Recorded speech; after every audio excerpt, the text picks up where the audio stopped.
Занавес. Кто сказал, что надо бросить песни на войне? После боя сердце просит музыки вдвойне. Не пришлось медали им носить, орденами их не награждали.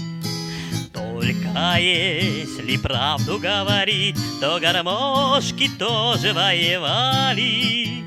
В 41-м памятном году на перронах плакали солдатки, а с мужьями вести на войну уезжали звонкие трехпятки. Гармошка фронтовая, подруга боевая, дошла ты до Берлина, от Бреста и Москвы.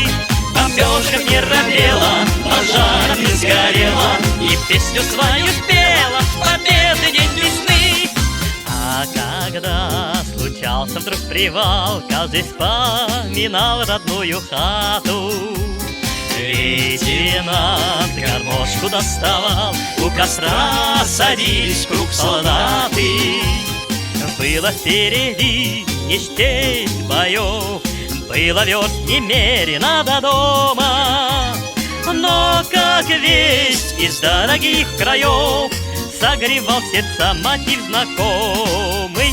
Гармошка фронтовая, подруга боевая, дошла ты до Берлина, от Бреста и Москвы. В бомбежках не робела, пожарах не сгорела, и песню свою спела в победы день весны.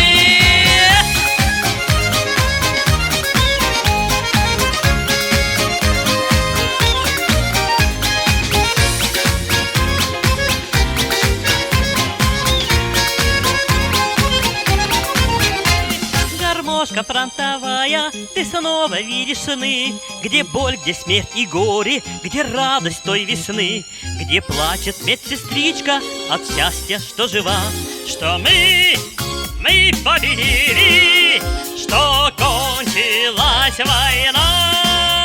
Гармошка фронтовая, подруга боевая, дошла ты до Берлина, от Бреста и Москвы. В бомбежках не робела, пожарах не сгорела, и песню свою спела победный день весны, и песню свою спела победный день весны.